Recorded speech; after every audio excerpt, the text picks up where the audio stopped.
Hey guys, I want to find a name for I have a YouTube channel. It's called Mark Isaac Butter Presents. And within that YouTube channel, I want to have sub channels, if you will. And one of those I want to be about TV procedurals. I'd like to give it a unique name. I thought of something like Blue Oak TV blog or something, but then I realized, in this universe, not a lot of unique names anywhere.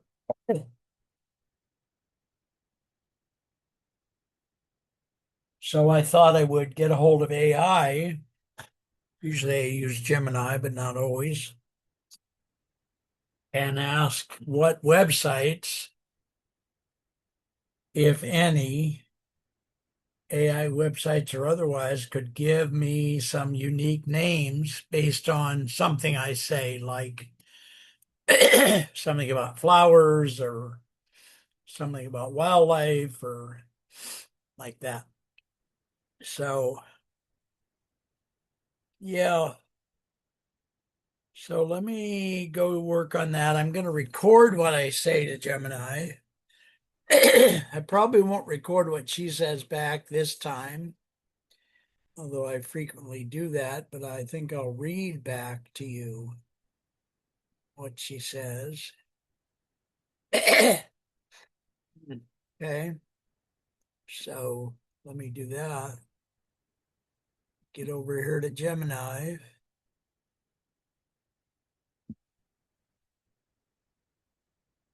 Well, I use perpetual, what's it called? Perplexity. I use Chat GPT, Copilot, Grok. I don't use Meta very much. Probably ought to try them once more in a while. Dear Gemini, I am writing you because I want to think up a unique name for some of the things I do. I'm going to use this unique name probably early on as a sub channel to my YouTube channel. I'd like it to be a set of 2 or 3 words, two preferably, but three if needed, that are truly unique in the universe, which I know is asking a lot, and have them be about plants or animals. And use a word. One of the third word could be a contrary word to the other two, an absurdist or surrealist word, like we could call it the drunken blue oak tree, which I has as, or the drunken oak tree or something. That's just an example. Or the mentally ill lemur, something with either plants or animals in the title, with one adjective for the plants and animals, and then a third word that is contradictory, surrealist, or absurdist. Do you want to make something up yourself? Do you want me to tell me another website that could help? Do you want to what? Give me some input here. Can you please? Thank you.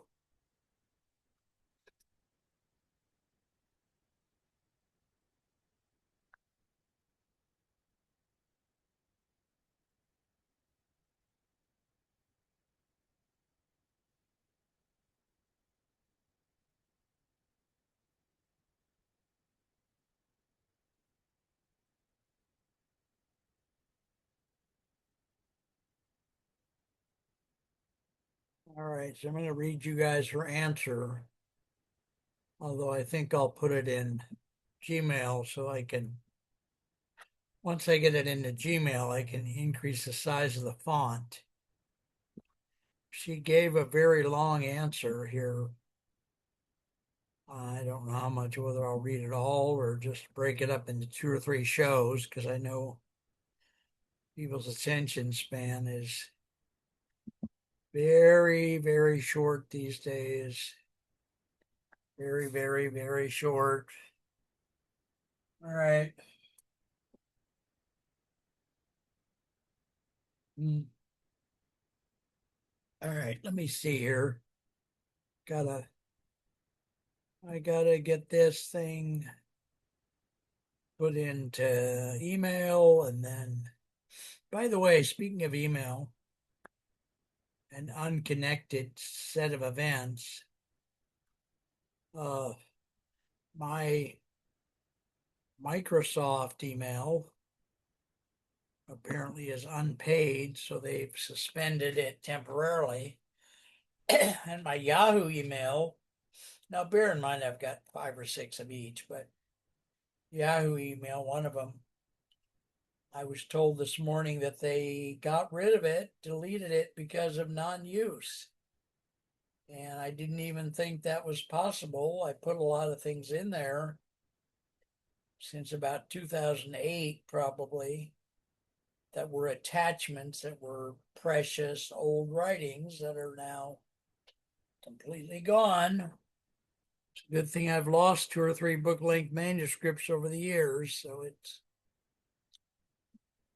a little bit less painful now. It's like having your brother murdered and then later having your sister murdered, and then later having your cousin murdered. And it's just, this world is just so goddamn cruel. Well, that's what I have. Can't compete. That's just a TV show. So I'm trying to get this inbox to open here because I just sent something over here. I got to refresh it to get there it is. Surreal names for your YouTube sub channel is what they called it. So I'm gonna I'm gonna forward this to myself so that I can then, come on, god damn it, Jesus Christ. Why isn't it doing this? So I can increase the font. Thank goodness there is such a thing as being able to increase the font in email. I don't know if it was always there.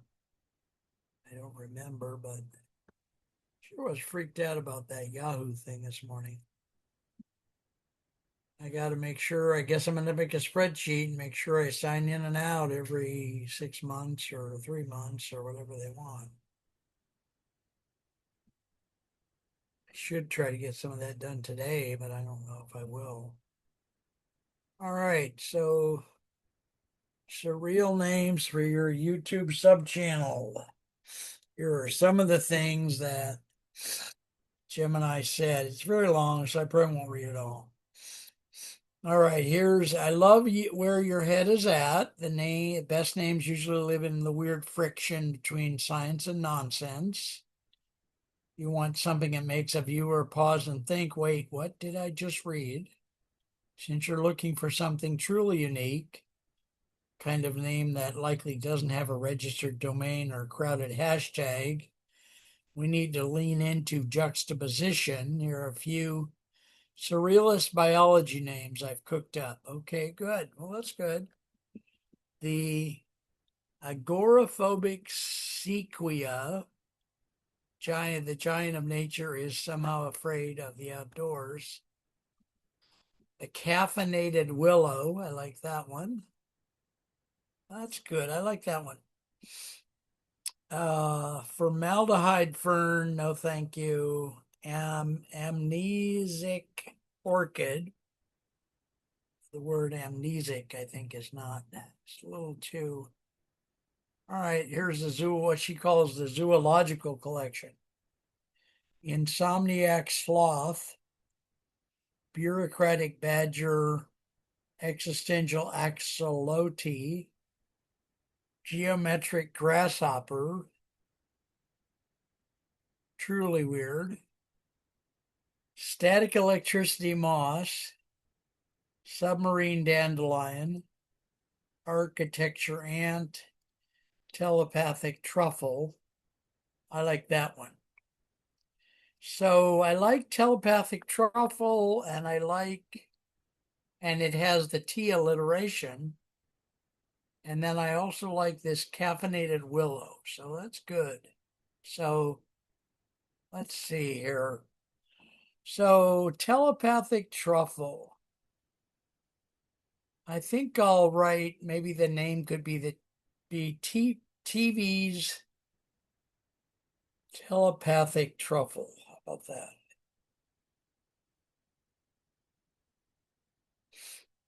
Television's telepathic truffle. That would be good. Let's try that. All right, I'm going to go over to Google and I'm going to put in quotes television's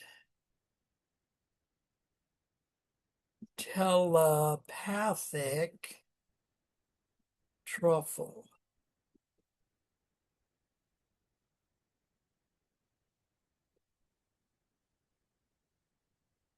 Good. And in Google, it says no results containing all your search terms were found.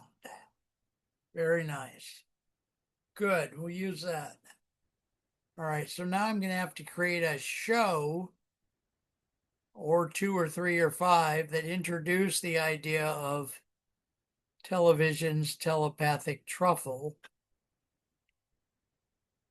Maybe I'll have to do some shows about truffles. I know they're rare and they have to get dug up and all that stuff. So, all right, guys. So let's say in this one, this will be the preamble of the introduction of the phrase TTT3, which will be also known as, or we could say TVTT3, television's telepathic truffle. All right, kids. So that's going to be that one.